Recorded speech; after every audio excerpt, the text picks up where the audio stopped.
오늘 본문 말씀은 유다가 배교의 위험성을 경고하면서 멸망당한 과거의 불경건한 거짓 선생들의 사례를 인용하면서 현재 거짓 선생들에게 장차 임할 심판에 대해 말하고 있는 내용입니다. 우리들은 본문을 읽으면서 유다가 이렇게까지 길게 이야기할 필요가 있을까? 조금 강박적인 것은 아닌가? 별로 좋아하지 않는 사람들을 마귀로 묘사한 것은 아닌가? 그들이 정말 그렇게 악할 수 있을까? 라고 생각할 수도 있을 것입니다.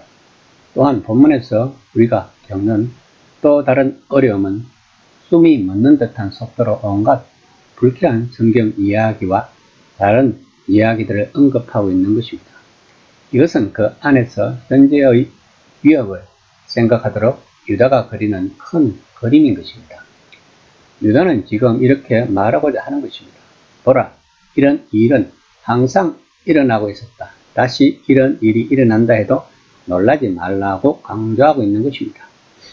5에서 7절입니다. 너희가 본래 모든 사실을 알고 있으나 내가 너희를 다시 생각나게 하고자 하노라. 주께서 백성을 애굽에서 구원하여 내시고 또 자기 지위를 지키지 아니하고 자기 처소를 떠난 천사들을 큰 날의 심판까지 영원한 결박으로 흑암에 가두셨으며 소돔과 고모라와 그 이웃 도시들도 육체를 따라가다가 영원한 불의 형벌을 받음으로 거울이 되었느니라. 본문은 하나님이 그 분의 길을 저버렸다고 여기신 이들을 심판하시어 유죄 판결을 내리실 수 있고 내리신 것을 상기시키고 있는 것입니다. 그 일은 출애굽 때 애굽에서 나온 이들 일부에게 일어났다는 것입니다. 또한 성경이 아니라 이후 유대 전통에서 나온 이야기이기는 하지만 그 일은 하나님이 정해주신 다양한 계획과 의무에 반항한 천사들에게도 일어났다고 유다는 말하고 있습니다. 또 창세기에 더 잘 알려진 이야기에 나오는 소돔과 고모라 성에도 일어났다는 것입니다. 이들이 뜻밖의 방문객들을 성적 놀이개로 이용하려 했던 모습은 분명 그들의 평소 생활을 상징적으로 보여주는 것이었습니다. 그들에게 임한 끔찍한 처벌이 다른 역겨운 죄인들에게 닥칠 운명을 상징적으로 보여주듯이 유다는 이 모든 이야기가 널리 알려져 있다고 말하고 있는 것입니다. 그러나 두 번째 단락, 즉 8절에서 13절의 요지는 그가 지금 염려하는 사람들이 그런 이야기들을 그저 무시하고 있다는 것입니다. 유다는 앞의 4절에서 그들의 핵심 악행들을 언급했습니다. 곧 하나님의 은혜를 방탕에 대한 구실로 취급하고 예수님을 부인한 것입니다. 유다는 본문에서 세 가지 목록을 제시하는데 첫째는 앞의 둘 중 전자와 관련이 있습니다. 그들은 몸을 더럽혔습니다. 그들은 권위를 거부했습니다. 그들은 영광스러운 존재를 저주했다는 것입니다. 이 세 가지 혐의는 우리와는 멀어 보일 것입니다. 오늘날 대다수 사람들은 천사들을 무시하거나 귀엽고 막연히 종교적이고 기분 좋은 상징으로 여깁니다. 그러나 유다에게 천사들은 실제하는 영향력 있는 존재였던 것입니다. 이 교사들이 그랬던 것처럼 가볍게 여겨서는 안 되었던 것입니다. 그는 성경 스가랴 3장에 나오지만 다양한 곳에서 진전된 한 이야기를 떠올립니다. 그 이야기에서 천사장 마가엘은 사탄과 얼굴을 마주하고 논쟁하면서 그에게 주님이 후지점을 떠올려 준다는 것입니다. 미가엘은 사탄을 직접 저주하지는 않을 것입니다. 그는 그 문제를 주께 넘겨드릴 것입니다. 그러나 이 사람들은 그들이 알지 못하는 것을 저주한다고 유다는 말하고 있는 것입니다. 첫 두 혐의는 이것과 밀접한 관련이 있습니다. 초자연적인 권위를 거부하면 교회에서든 더 넓은 세상에서든 인간의 권위 역시 쉽게 거부한다는 것입니다.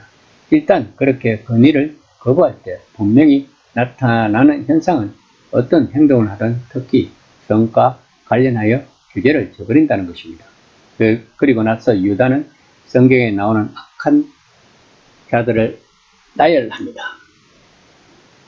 그들은 거짓 교사들을 보며 떠올린 이들로 살인자 가인, 거짓 예언자 발람, 모세에게 반역한 지도자 보라입니다.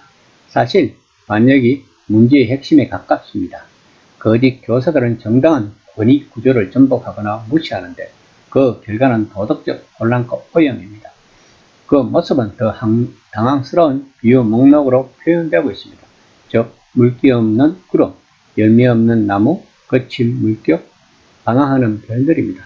이 모든 것의 공통점은 약속은 하지만 지키지는 못한다는 것입니다. 구름에서 비가 내리지 않고 나무에서 열매가 맺히지 않고 풍랑이 그치러 바다에 안전한 항로가 없고 하늘의 별들의 규칙적 운동이 없다는 것입니다. 그 교사들은 흥미진진하고 다르고 해방을 가져준다는 생활 방식을 제시하는 듯 보이지만 그들이 얻는 것이라고는 수치와 어둠과 혼란뿐이라고 유다는 말하고 있는 것입니다. 14에서 16절입니다. 아담의 7대손 에녹이 이 사람들에 대하여도 예언하여 이르되 보라 주께서 그 수많은 거룩한 자와 함께 임하셨나니 이는 뭇사람을 심판하사 모든 경건하지 않은 자가 경건하지 않게 행한 모든 경건하지 않은 일과 그들을 정죄하려 하심이라 하였느니라. 이 사람들을 원망하는 자며 불만을 토하는 자며 그 정욕대로 행하는 자라. 그 입으로 자랑하는 말을 하며 이익을 위하여 아첨하느니라. 유다는 본문에서 당시 잘 알려진 유대 문서를 인용하고 있습니다. 그 문서는 고대 인물 에녹의 입으로 여기 나오는 예언을 포함한 여러 예언을 제시하고 있습니다. 9절에서 그래도 여기서도 유다는 스가랴서를 상기시키는데 이번에는 주님이 거룩한 이들과 함께 오신다는 것입니다. 특히 경건하지 못한 이들에게 오고 있다는 것입니다. 그러나 문제의 그 교사들은 그저 투덜거리고 불평하고 오만과 탐욕으로 자신들의 행동을 옹호하며 또 다른 쾌락을 추구하고 떠난다는 것입니다. 권위를 거부하고 예수님의 유일성을 부인하고 성적 문란을 조장하는 거짓 교사들은 1세기에도 그랬던 것처럼 오늘날에도 우리와 함께 있다는 것을 알아야 할 것입니다. 그러므로 우리들은 항상 깨어 있으면서 그들을 경계해야 할 것입니다. 이 시간 나는 항상 깨어서 기도하고 있는지 한번 생각해 보는 시간이 되었으면 합니다.